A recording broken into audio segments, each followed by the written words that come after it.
You know their name. Ask not what America will do for you. But you don't know their whole story. American Dynasties, The Kennedys. Sundays at 9 Eastern on CNN. Good evening. Where to begin? The president says the decision on striking Syria is coming, in his words, fairly soon. Also, and this could be very big, about those raids on Michael Cohen, the president's personal attorney. New reporting that the president's allies are worried the feds may have seized tape recordings made by Mr. Cohen. That and this as well. Another alleged Trump-related hush payment comes to light, this one to a former Trump doorman who told a story about an affair Mr. Trump allegedly had with his housekeeper and allegations he fathered a child with her. Also tonight, CNN exclusive reporting on White House preparations to undermine Deputy Attorney General Rod Rosenstein. And the Republican Party has just launched a major war against fired FBI Director James Comey in response to his upcoming tell-all memoir. And then late today, details from that book began emerging, some revealing, some outright salacious. Remarkable scenes from meetings with Presidents Obama and especially with President-elect and later President Trump at some of the most critical moments in recent history, including the Russian attack on American democracy. Randy Kay joins us now with all the latest. So what have you learned about the details in this book? Well, Anderson, according to the Washington Post, in his new book, James Comey says Donald Trump brought up the intelligence dossier compiled a while back by a former British intelligence officer. That dossier alleged that Russians had a so-called P-tape of prostitutes that Trump had paid to urinate on each other and his bed in a Russian hotel suite. Comey reportedly writes in the book that Trump wanted Comey to investigate the allegations. Comey reportedly writes he brought up what he called the golden showers thing, adding that it bothered him if there was even a 1% chance his wife Melania thought it was true. The paper says that Comey goes on to write, in an apparent play for my sympathy, Trump said that he has a beautiful wife and the whole thing has been very painful for her. He asked what we could do to lift the cloud. The former FBI director reportedly writes that Trump had offered varying explanations in a phone call as to why there was no such tape. I'm a germaphobe. There's no way I would let people pee on each other around me. No way. Anderson? I'm not sure how to follow that, but there are a lot of Director Comey's personal observations of President Trump in the book as well. Absolutely. Comey does not mince words, writing that when he met Trump at a pre-inauguration intelligence briefing, the 6'3" president-elect looked shorter than he did on television. His face appeared slightly orange, Comey reportedly writes, with bright white half moons under his eyes, where I assumed he placed small tanning goggles, and impressively coiffed bright blonde hair, which upon close inspection looked to be all his. The Post says Comey also observed the president's hands, writing, as he extended his hand, I made a mental note to check its size. It was smaller than mine, but did not seem unusually so. Anderson. What does Comey say about how President Trump runs the White House? This is interesting. The Washington Post says that Comey describes it like this, writing that the president built a cocoon of alternative reality that he was busily wrapping around all of us. The Post says Comey describes Trump as a congenital liar, an unethical leader, devoid of human emotion, and driven by personal ego. Now, according to the paper, Comey likens his interactions with the president to flashbacks to my earlier career as a prosecutor against the mob, the silent circle of assent, the boss in complete control, the loyalty oaths, the us versus them worldview, the lying about all things large and small. The result, the Post says, Comey writes, is the forest fire that is the Trump presidency. Anderson. And just getting back to that dossier, what does Comey say about how he was chosen to tell the president about it initially? Well, Comey and James Clapper reportedly briefed President Obama about it first. Then, according to the book, Obama asked, well, who plans to tell Donald Trump? Clapper reportedly said that Comey would. According to the paper, Comey writes in the book that Obama turned his head to his left and looked directly at me. He raised and lowered both of his eyebrows with emphasis and then looked away. Comey reportedly wrote that he thought Obama's, quote, Groucho Marx eyebrow raise was both subtle humor and an expression of concern. It was almost as if he were saying, good luck with that. Anderson, this is a 304-page tell-all, so this is really just scratching the surface. Randy, thanks very much. There's late word from CNN's Pam Brown and Jeff Zeleny as well. White House officials telling them there are no plans at this point to respond to anything from the book tonight. People familiar with the matter said the White House and the RNC do not plan to respond to each individual report or allegation in the book, largely because they don't have the book and know less about these incidents in many cases than we do. I want to bring in our panel, Phil Mudd, Gloria Borgio, Frank Bruni, and Alice Stewart. Gloria, I mean, Comey certainly does not seem to be pulling many punches here. In fact, he seems to be kind of poking the president, talking about his hand size and, you know, the white circles under his eyes from tanning. Yeah, I think revenge is best served cold, and I think that is partly what this is. I mean, don't forget, this is a president who fired him. Comey was fired in a way that no one would want to be fired. He didn't know about it. He was halfway across the country. I think he has some scores to settle here. But moreover, I think it really gives us an important hint about what he has been saying to the special counsel and what his testimony would be about this question of obstruction. Here he says, you know, I'm not going to tell you whether I believe this is obstruction or this isn't obstruction, but he does give you chapter and verse about what the president was concerned about in certain areas.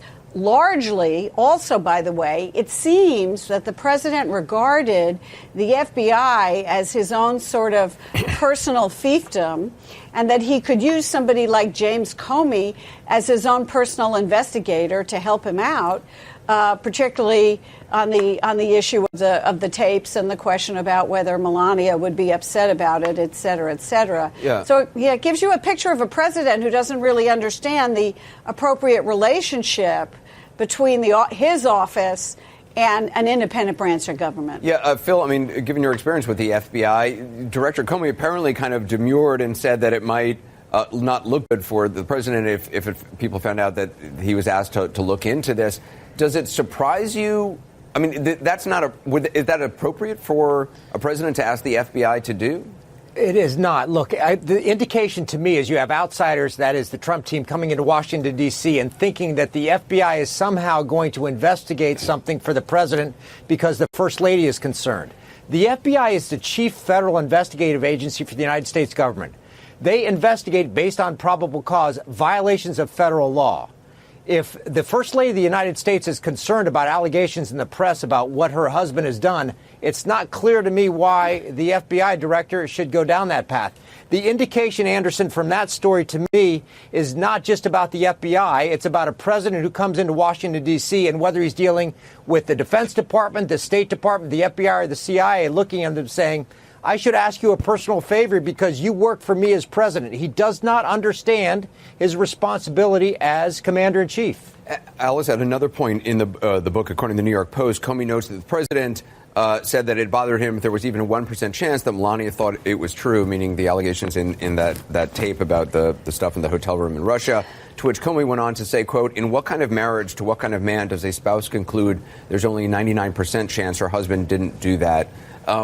I mean, again, that is really harsh. Sure. And this is, you know, the problem is this is the kind of marriage that the president has. And to Phil's point, it's not the FBI's responsibility to lift the cloud with regard to these allegations. And to Gloria's point, this book in large part is about him getting revenge. This is more than anything about him getting revenge against the president for firing him. And while talk about the prostitutes in the hotel room in the dossier is going to make headlines and sell books and what people will talk about, the big picture, what this book is about, it's not about those details. In my view, the big picture of the book, we haven't read the book, but in the excerpts, this is more about Comey's view about the toxic consequences of lying, and it's about the problems with loyalty to one person over the truth. And in his view, as the FBI director, having a president try and get him to drop an investigation with Michael Flynn, which he had a huge problem with. Mm. And that is the overall takeaway from this book. While the other part is salacious and is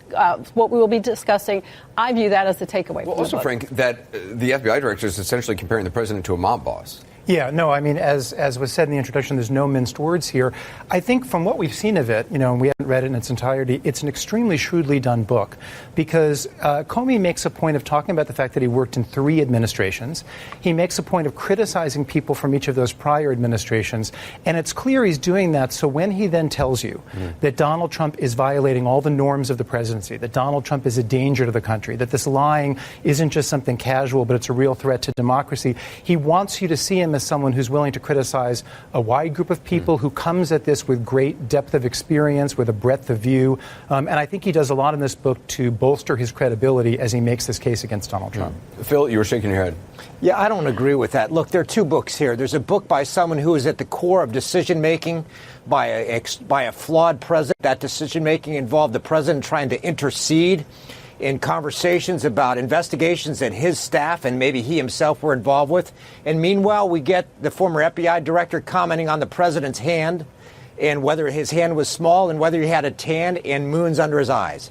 If I were the FBI director, I would have said, look, if you want to inform the American people about what's happening in America, stick with the facts and be careful about being seen as partisan. It's two books, and I'm afraid the second book, The Salacious Stories, is going to divert from the first book.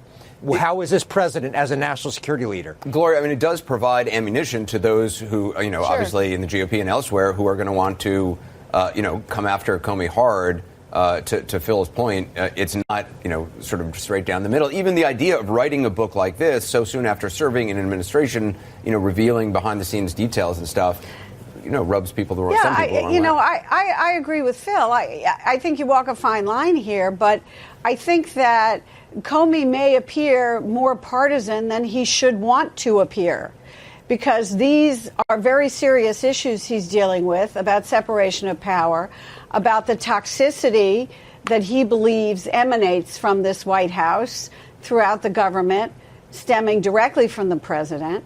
And those are serious charges and serious issues.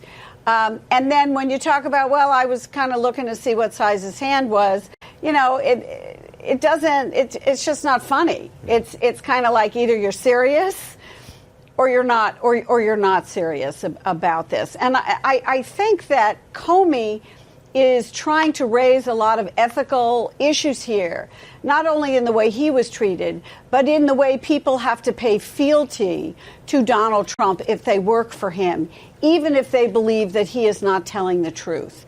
And those are really, really important issues. So the question I have is, and again, we haven't read the whole book, so we need to do that, is why would you diminish those very serious points with other things? And I think that's part of what sells books. Clearly, those details about the hands and the suntan, those are going to be the things that people will pick up on. But in my view, what we're hearing about the overall context, the loyalty, the obedience to someone that has a loose association with the truth, but also, in my view, this is Comey's way of making a stand for the FBI, which for a president that he viewed constantly undermined the law enforcement arm of the FBI and many of our law enforcement agencies. And this is his way of setting the record straight about a president that he views has been attacking the FBI. Well, we also don't know how much real estate, the stuff about the color of his face, the hands. We've seen that people, stuff is sent out to... We've seen journalists tease out the stuff that is the most salacious and the most gossipy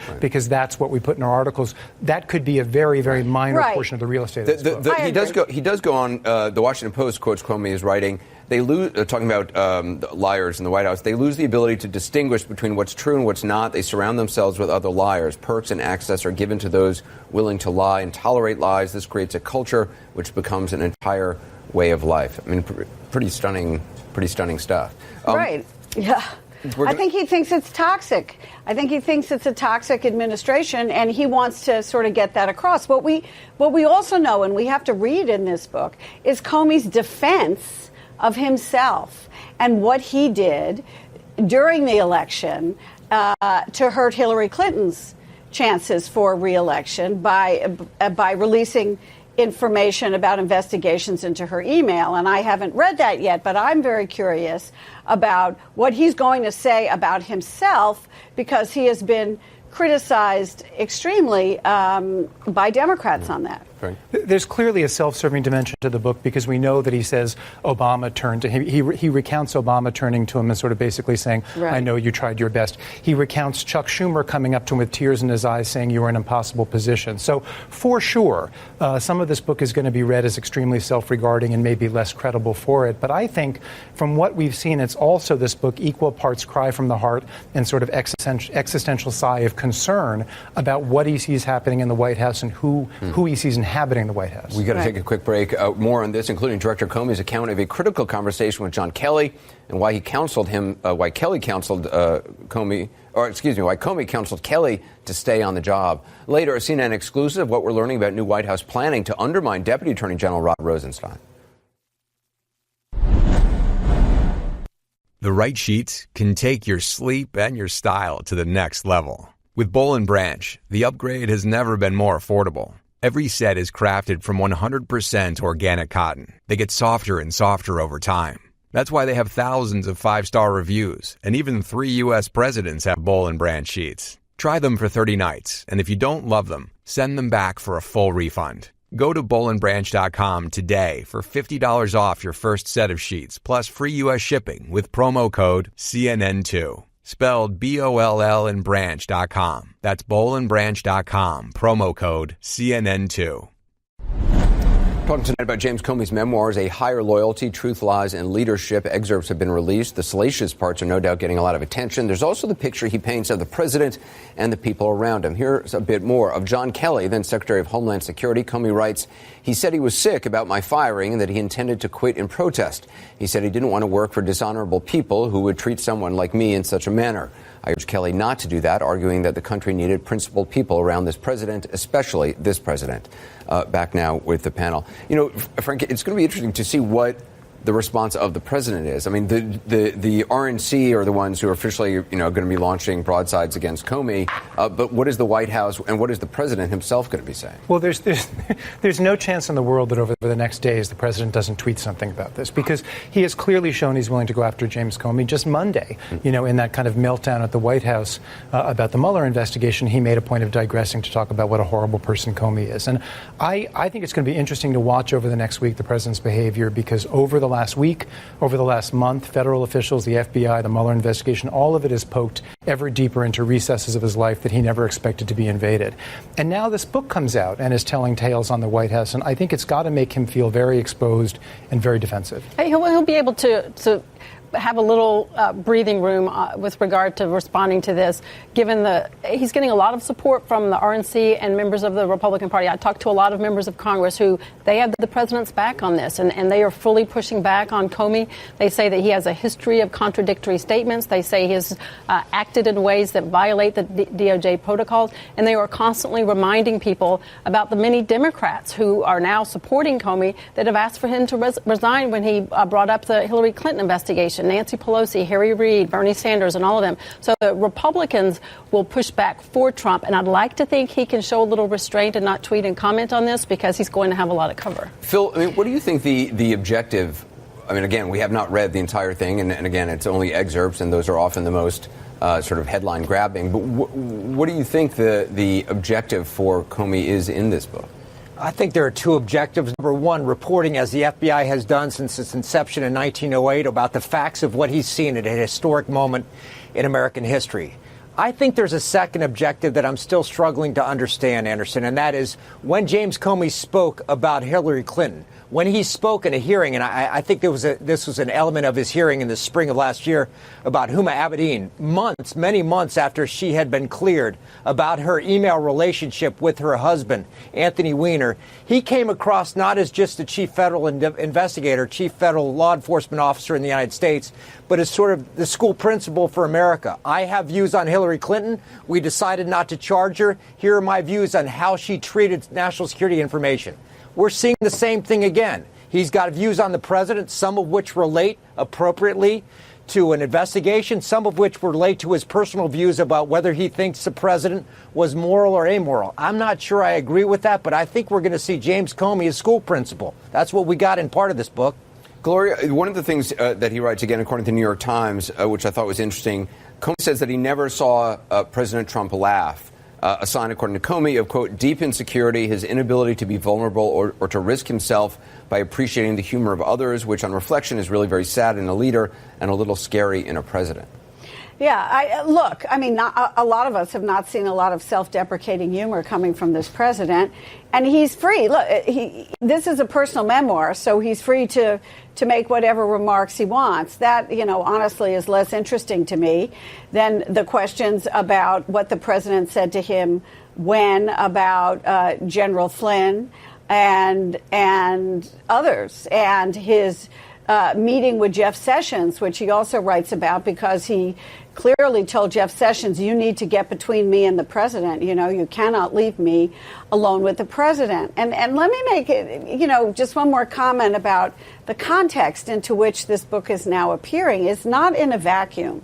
We have stories now about the president's personal lawyer's office being raided, which has enraged the president.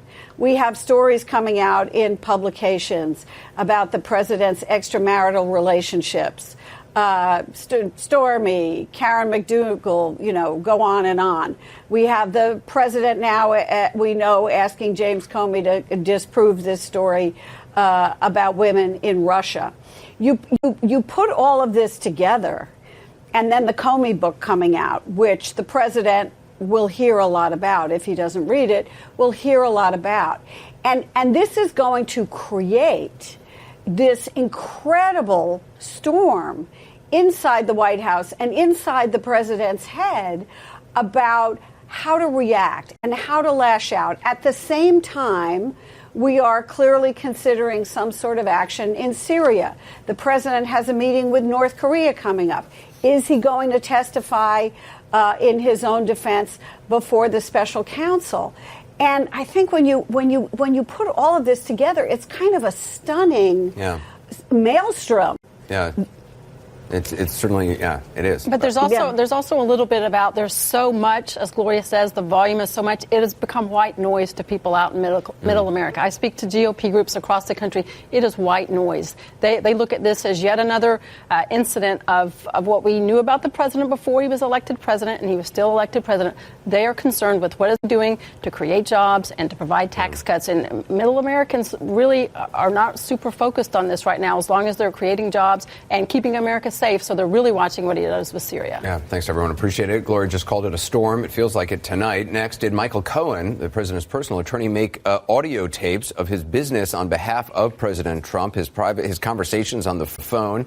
Does the FBI now have them? We have new reporting on that. Also, a CNN exclusive, how the White House is preparing to try to undermine the credibility of Deputy Attorney General Rod Rosenstein. Hey, it's Howard Beck, and I've got Ray Allen on Bleacher Report's The Full 48. If a team could make me an offer that I couldn't refuse at that point, once 2015 came and in 2016, it was like there's nothing really that enticed me that would make me say, I'm going to get off the couch and I'm going to really consider this opportunity, because my kids were much more important. So check out The Full 48 now on the Bleacher Report app or subscribe at Apple Podcasts. In advance of the Comey book, or at least in what everyone thought was in advance of it, the Republican National Committee launched a website aimed, it seems, at besmirching him. Lion Comey is the name of it. No G, just Lion Comey.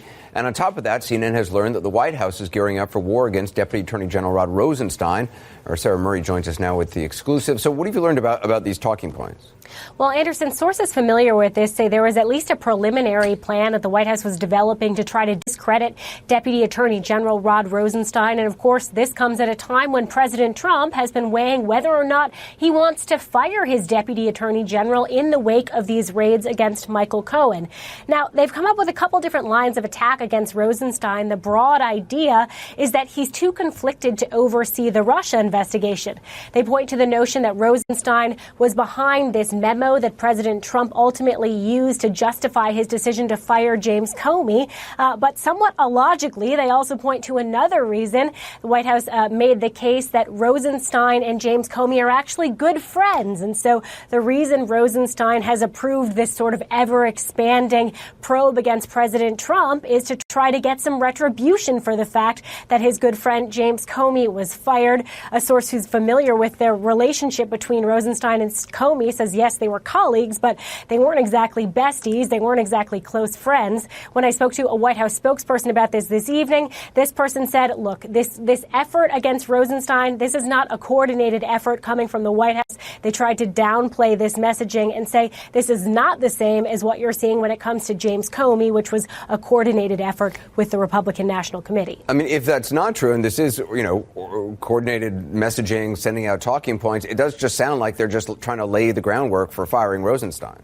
Well, I certainly think that there are a number of White House aides who remember what it was like the day the president decided to fire James Comey, where they essentially had to come up with the reasoning after the fact about how they were going to explain that. I think they've had a number of surrogates, allies of the president outside of the White House, who we've seen publicly making the case the president should fire Rod Rosenstein. They're not all doing that in coordination with the White House, but people want to be prepared if the president ultimately decides to go that route. How are they going to justify it? How are they going to explain it? And I think these are sort of the inklings of maybe that reasoning. The question is, will the president read those memos? Because with Comey, obviously, when the White House came out that night to explain why he had been fired, basically the next day, the president completely contradicted what they said, that it was about Russia. It wasn't about Hillary Clinton, as they had come out that evening. So, right. Sarah Murray, thanks very much. We've got more breaking news from the Washington Post. Their headline tonight, Trump's allies worried that federal investigators may have seized recordings made by his attorney. That attorney, of course, is Michael Cohen, whose office and hotel room and home were raided by the FBI earlier this week. Josh Dossier is one of the reporters on the byline, joins us now on the phone. So what are you learning about these possible recordings? Thanks for having me, Anderson. What we're learning is that Michael Cohen, the president's longtime personal lawyer, worked with him at Trump Organization, still is his personal lawyer, often recorded his conversations. At times, he would even play back recordings of conversations with folks to other people, and he would even play them to President Trump. And what his allies are concerned about is that when they came into his office, his hotel room, his home this week, they took all of his computers, all of his phones, they took all of his electronic devices, and in those devices were likely the recordings that he's made of different phone calls that he's had over the years. And that's a concerning idea to a lot of people around the president because, you know, you have these recordings. What's better evidence for a special counsel's office other than, you know, actual people talking to each other on tape? So if he made recordings and played them for associates and also for the president or then citizen Donald Trump, I mean, I guess was it known that he recorded conversations? I mean, it must have been, at least among some people. Well, among some folks who obviously we spoke to for this story have heard him play the recordings and knew that he did it. I don't know that most people who spoke to him knew that he did it. New York is a one-party consent state, so on recordings, one person, both sides do not have to agree to the conversation being recorded. That said, you know, the recordings could actually prove to backfire here if they show activity that's deleterious. One of the things we reported tonight is that he often did this in business transactions to have leverage. He would say to someone, oh, I remember what you said last time. I actually have you on tape. In political conversations, he would play the recordings for President Trump. He would talk to different people about the president, and then he would show the recordings and let the president hear. I guess he wasn't the president at the time, but now the president hear the recordings. So whether the people on the other end knew they were being recorded or not, it's unclear. It's unlikely. But he was recording them. So these were both conversations about politics he might have, although he didn't have an official role in the campaign, but also about business and legal matters? Right. Well, Michael Cohen was intricately involved in the campaign and the president's business relationship. It's hard to overstate the amount of influence he's had in the president's life. He's been his fixer, as obviously we know with the Stormy Daniels tape and other matters. He has given him advice on politics. He's helped him close business deals. When you look at his projects in Russia, he was trying to do Trump projects over there. Michael Cohen was the point person. I mean, in every facet of the president's life, Michael Cohen was there, from politics to personal to business. And he sees himself, he's been quoted as the president's ultimate loyalist, the person who would do anything for President Trump. But with these recordings, it could give FBI agents and, you know, the Southern District of New York that's investigating, it could give them some ammunition. Do you know, did he record conversations with President Trump or with his, you know, then citizen Donald Trump? Anderson, that's one of the answers we don't know. We have no reason to believe he did or didn't. We've heard in our reporting conversations recorded with others. We do not have in our reporting, we do not have firsthand knowledge of conversations he's recorded with President Trump. So we're not asserting that. Well, Josh Dossier, appreciate it. Fascinating reporting tonight. Thank you. Up next, our legal experts, Professor Alan Dershowitz and Jeff Toobin, give their take on all this, the possible recordings, what appears to be a White House preparing for action or war against Rod Rosenstein, all of that ahead. Hey, it's Howard Beck, and I've got Kevin Pritchard on Bleacher Report's The Full 48.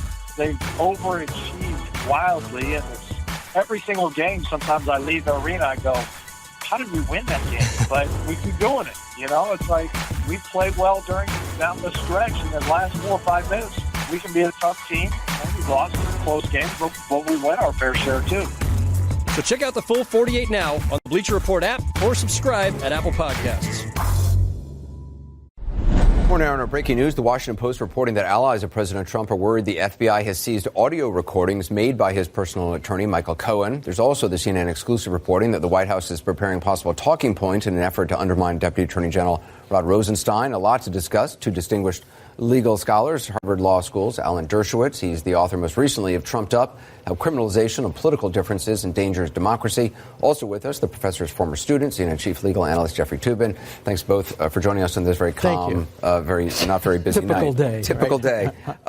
Jeff, just in terms of the Rosenstein talking points, can there be any justification for the White House doing this other than to undermine Rod Rosenstein, leading to a firing? That's the purpose. And think about how disgraceful this is. I mean, here is the Deputy Attorney General who is being investigated by the White House, by the people who employ him, solely because he is doing the job he's supposed to do.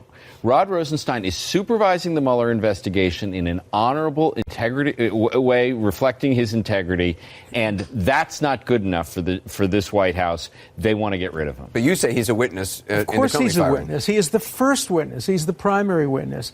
Any decent lawyer calls Rosenstein as the first witness and says, did you write the memo? At the time you wrote the memo, did you think you were obstructing justice? Do you think there was a justification for firing? Did you ask the president whether he had any corrupt motives? It's a perfect witness, and you can't be a witness and at the same time supervise prosecution. But do you really believe that's what the intent of the president is in terms of getting rid of Rosenstein? I'm not talking. I don't know the intent of the president. I don't know the mind of the president. All I'm saying is that there's a legitimate argument that could be made for him, A, to recuse himself, and if he doesn't do that, to go to court and seek a recusal. There's a big difference between recusal and firing. Firing is an act by the president. I would be very much opposed to that. It would be a terrible mistake.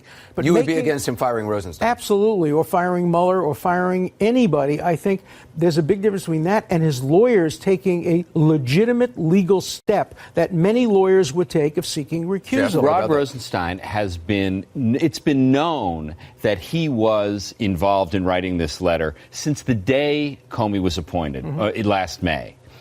Where have they been? Since the day Mueller was appointed. Since the Mueller was appointed. Where have they been with their complaints about his conflicts of interest? That's a fair point. This is a complete okay, but it's a completely bogus pretext to try to get rid of Rod Rosenstein. It has nothing to do with Rosenstein's integrity, has nothing to do with any purported conflict of interest. This is about getting Rod Rosenstein because he is pursuing this investigation and allowing Mueller to pursue this investigation in an appropriate way. I'm not even sure it has an advantage for the president. If Rosenstein is recused, somebody else will take over, especially now. There's a case in New York.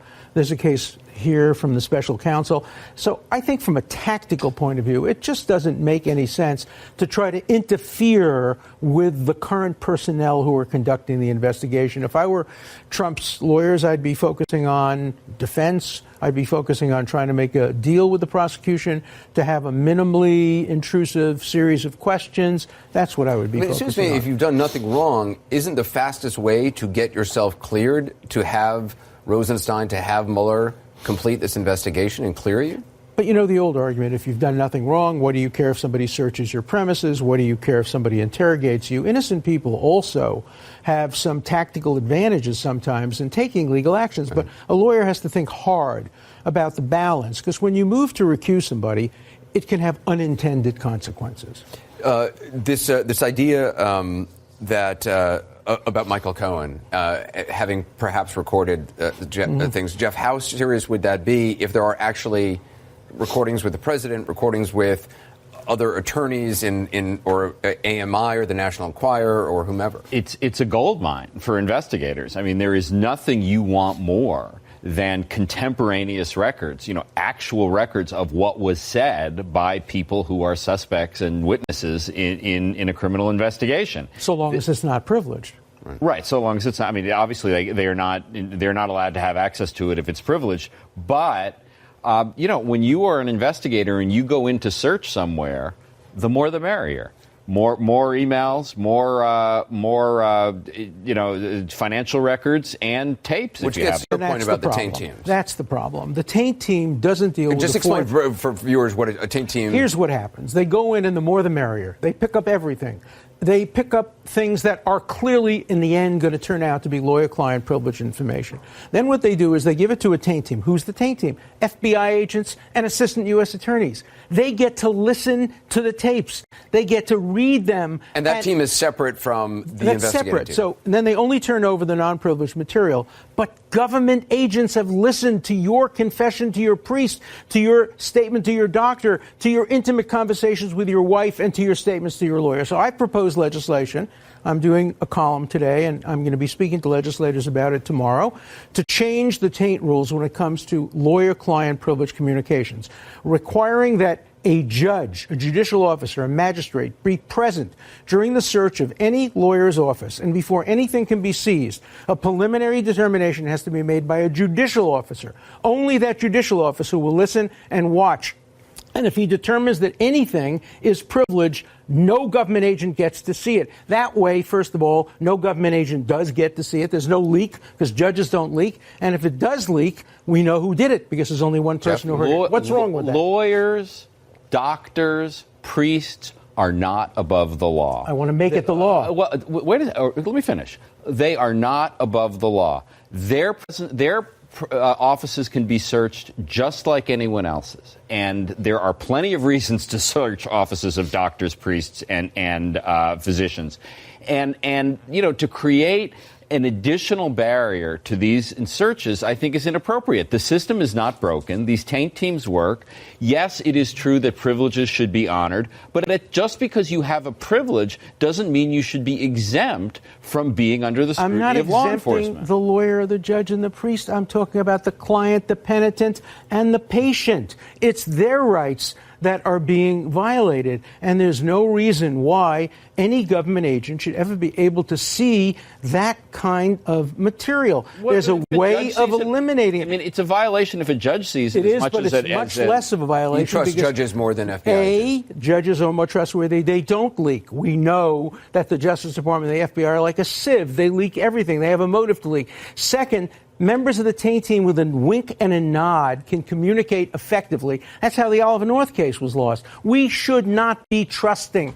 The ACLU, to its everlasting shame, came out today and justified and defended the search without going into any of these issues. If this had been Hillary Clinton's lawyer, can you imagine the ACLU coming out and justifying this search and defending it? I don't know what the ACLU did today. I'm not familiar with that. I think this was an orderly, fair law enforcement investigation, multiply reviewed by levels of the Justice Department. Let's see what they get. Let's see if there's a case to be made. Then we You're missing the point. Maybe there is a case to be made, but it's too late to undo the fact that FBI agents have seen confidential material. That's what I'm trying to stop. Professor Dershowitz, thank you. Not me. Jeff Toobin as well. Coming up, new reporting by Ronan Farrow at The New Yorker about another alleged effort by the parent company, the National Enquirer, to buy, then bury a story critical of President Trump. This time the story involved a rumored affair the president had with a housekeeper in a Trump building, an affair that allegedly produced a child. I'll speak with Ronan Farrow next.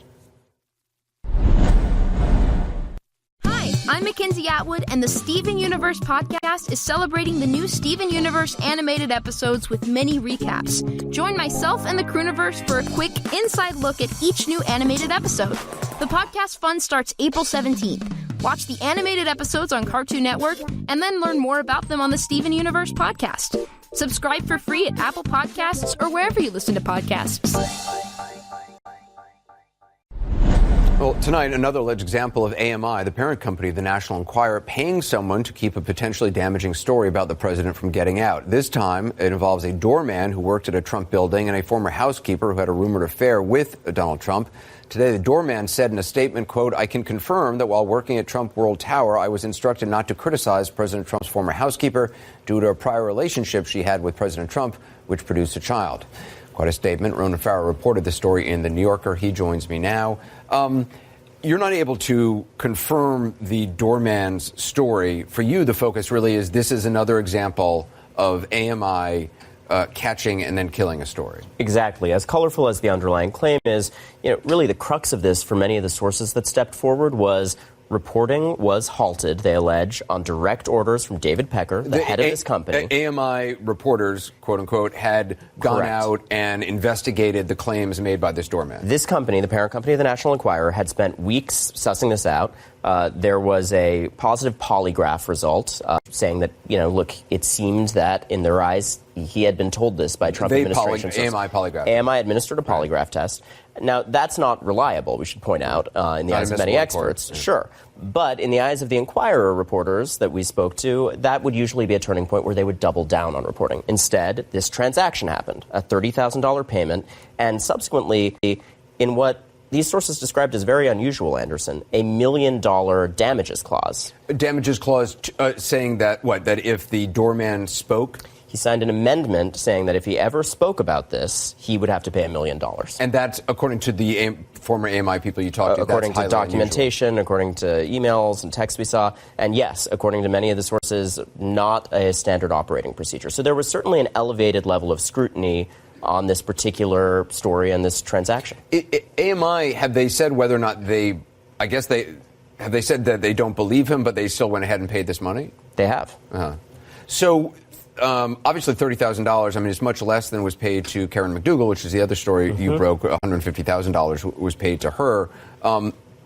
This came, do you know that this came directly from David Pecker? That's what we report as a claim from several of the sources involved.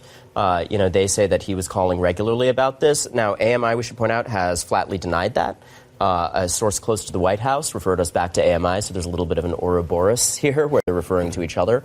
I think that, with the raids that are happening and the probes that are happening, that FBI raid this week focusing specifically on finding these kinds of transactions and communications related to them with Michael Cohen, more may come to light about how involved he was. Did you talk, I believe you talked to some AMI employees who believe that Michael Cohen may have been in communication with AMI during this time? That is exactly what they have said, and again, AMI is denying that, but the sources we talked to who were on the inside did say that was happening. Which again points to, if there are audio recordings taken from Michael Cohen's office, and there were communications between Michael Cohen and AMI monitoring, that they were working in tandem to protect Donald Trump, that's extraordinary. During an election cycle, which election law experts have pointed out is suggestive of, not sufficient to establish, but suggestive of an intent to influence an election. The other question, and the bigger question, is sort of a pattern emerging of how Michael Cohen allegedly dealt with allegations like this, rumors like this, stories like this. We've now seen three examples, really thanks to your reporting. And also the idea that the big picture idea is that if there are more stories out there that AMI and the National Enquirer bought and killed that they have files of, that's potential. That's leverage they have over the President of the United States. Throughout the reporting of all of these stories, sources have said over and over again, including sources close to AMI, we're concerned about the national security implications because we have seen how this company uses dirt it has on other celebrities to influence them. And that now may be playing out in their eyes with the president. They allegedly use dirt on other celebrities to get those celebrities to tell stories about other people? In that case, it would be to tell stories about other people, to participate in exclusives and photo shoots, banal stuff some of the time. But obviously the stakes are very different when this is a sitting president of the United States. It was reported that David Pecker visited the White House with a colleague, a friend of his who has connections to Saudi Arabia, who has business dealings. I'll stick very carefully to what we report and what others have reported so far without any speculation, but certainly that has been reported, and a string of close interactions have been reported. And, the sources that we talked to did say we think this was a transactional relationship that got deeper and deeper as the election went on, potentially with mutual benefit. It's a fascinating story. Ronan Farrow from The New Yorker. Thanks very much. Appreciate it, as always. Coming up, former FBI Director James Comey says of the Trump presidency, what is happening now is not normal. It's not fake news. It is not okay. That's a line from his upcoming book, and judging by what has already come out, there are plenty of bombshells to back it up. That's next.